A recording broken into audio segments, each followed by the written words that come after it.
Well, it's Halloween again, and in the spirit of the holiday, I watched the horror film Men, directed by Alex Garland and starring Jessie Buckley and Rory Kinnear. The film definitely made an impression on me, on various levels. But even beyond all the scary and grotesque imagery that the film treats us to, the thing that lingered on my mind the most after the credits rolled was the message it tries to convey. I think the film touches on one of the fundamental issues of our time, relating to the complicated and sometimes tumultuous relationship between the sexes in today's modern world, but more specifically on the problematic behavior of men. And surprisingly, I think the film brings up a few good points that we need to consider. However, as a whole, it deals with the subject matter in an inadequate way that leaves much to be desired. In this video, I'd like to address the message, talk about what I agree with and what I don't, and see what we can do moving forward. Oh, and in order to address the subject efficiently, I'm gonna have to spoil this entire film, so this is your spoiler warning now.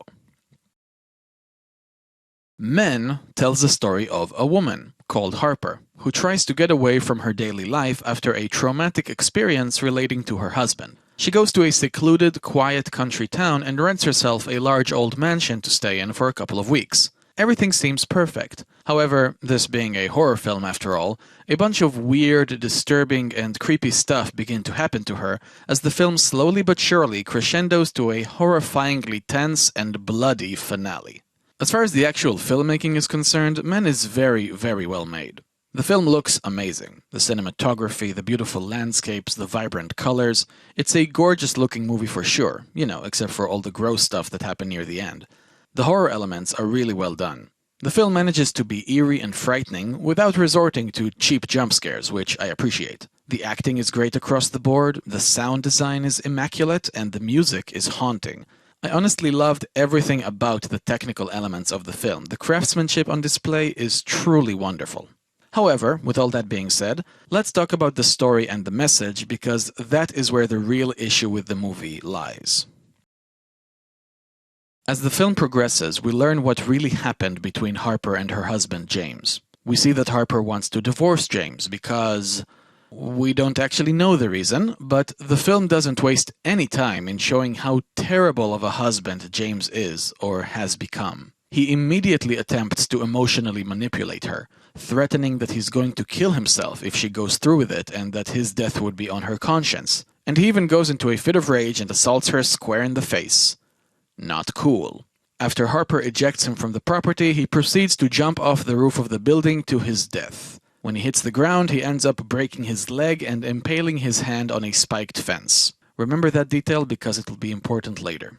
It's quite clear that this man has deteriorated to a state of such tremendous frailty that he wasn't able to handle anymore, resorting in this pathetic display of rage, gaslighting, and weakness that ultimately led him to harm his wife and, of course, himself. And I think the film demonstrates something that is true to real life here. A sizable percentage of men in society have become just like James, weak, pathetic, and unable to deal with life's challenges.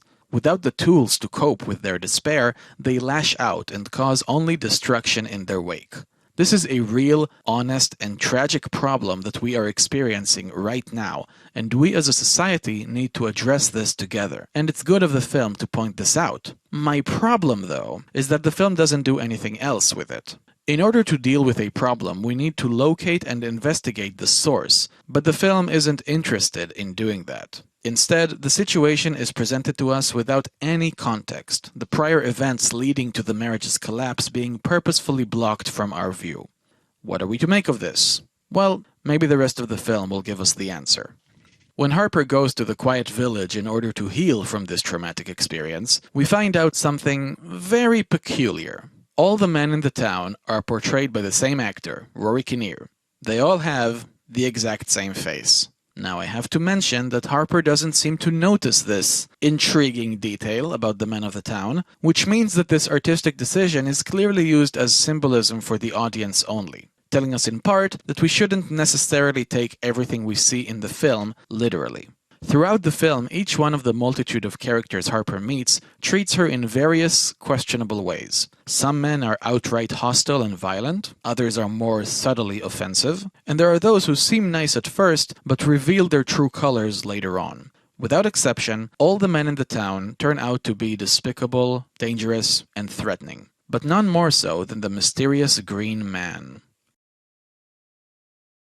The Green Man is a mythological being often worshipped in pagan rituals that represents the cycle of rebirth in nature. In the film, he starts off as just a creepy naked man who stalks Harper, but by the end he transforms into what I can only describe as an ungodly abomination. We see that he has the exact same wounds that James had when he fell. And then we are treated to a nightmarish and utterly disgusting sequence where the Green Man basically gives birth to itself over and over and over again, each time looking like one of the other men that Harper met in the town. And sure enough, his final incarnation takes the form of James. What does all this mean? Well, it means that this entire film was Harper trying to subconsciously release herself from the pain that James caused her, and reliving the trauma over and over again as a result. To Harper, all the male characters, and in fact the entire male sex, are extensions of James. James might be the personal antagonist of Harper's story, but through all the Rory Kinnear characters, through James himself, and through the Green Man, which connects all of them together, the film paints a larger picture of society as a whole, which clearly states that men are the antagonists of women, seeking only to harm or control, as the never-ending cycle of patriarchal rebirth marches on. Or, in other words, men bad. I hope I was successful in establishing that this film delivers a very harsh critique of men in society. Through the context of a much smaller scale and personal story, told from a woman's perspective, the film shines the spotlight on men in general and proclaims them as the problem, the source of the majority of ills, the suffering, and the hardships that women face in the real world. And here's the twist. Are you ready for this? I actually kind of agree. I know, shock, horror. But seriously though, the film does have a point. Men truly are in a sad state of affairs in 2022. However, the message has a glaring, major issue, which is that it's incomplete. You point out a problem, okay, but you fail to even attempt to come up with a solution to it, or try to investigate and address the reasons behind it. This results in a film that, by the end, basically just feels like a giant, purposeless middle finger to men. Less an exercise in addressing a problematic element of society, and more so an exercise in assigning blame and expressing grievances aimed at the male sex. Look at how upset this woman is. You did this. You should be ashamed of yourselves, you monsters. Hardly as deep or profound as the film thinks that it is. Well, if the film isn't going to solve this conundrum, then I'll give it a shot and give my 2 cents on the issue. It's the very least I can do. So, how do we solve the problem with men? Well, we need to understand why men are in such a state to begin with. Why is it that so many men are lost, depressed, hateful, and violent? There are many reasons, but I think all of them can be summed up under one umbrella, which is that society has forgotten what a good man actually looks like. If you ask me, a good man is someone who takes charge of his life, works hard, aims high, and does everything he can to become a powerful force for good in the world. In the past, boys were raised to become men of honor and responsibility. They had certain duties, roles, and obligations to fill. We expected so much of our men, and just as important, we respected and celebrated our men. We celebrated them for fighting our wars and protecting us. We celebrated them for building our cities and paving our roads. We celebrated them for being great leaders, great thinkers, and great innovators. We celebrated them for being great husbands and great fathers and providing for their families. In the past, men took pride in these roles, in these expectations, in these challenges that they rose up to meet.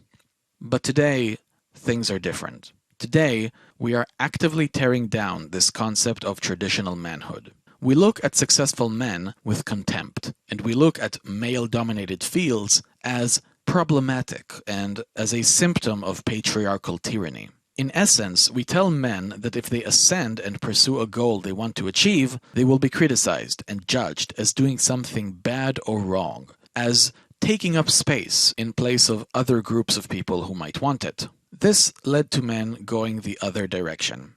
Instead of going up, they went down and became the very problem that we face today. And what did society do as a result? They mocked and jeered even louder. You see, society decided to stop respecting and celebrating men, but their expectations of men remained intact. All of a sudden, as if out of the blue, men stopped meeting these expectations. So, as punishment, they were treated with scorn and derision. And finally, after so much abuse, the men of society snapped and became what today we refer to as toxic. That's the type of man James is. No wonder Harper wanted to divorce him. James and other men of his ilk deserve the criticism that they receive, but they also deserve sympathy, compassion, and a helping hand, something the film Men doesn't seem to have any interest in delivering. So what, am I saying that society and movies like this one are the reason why men are the way they are today? No. Although they don't do anything to actually help change the situation, that's for sure. No, the responsibility still to this day falls on the men themselves. This is our failure as men. We let this happen to ourselves. But ultimately, that's a good thing, because that means that we have the power to change this. We have the power to say no to this downward spiral, to ignore all the criticism and the vile attacks that are hurled against us, and keep pushing on and doing what we know to be right. So, how do we solve the problem with men? We don't. Only the men themselves can do that. By taking charge, working hard, aiming high, and doing everything they can to become a powerful force for good in the world. The best thing we can do is just show them the way. Thank you so much for watching. If you enjoyed the video, then please hit the like button. It'll help my channel out. And if you want to see more of my videos, then subscribe to my channel so you won't miss a thing. Thank you all very much, and have a good one.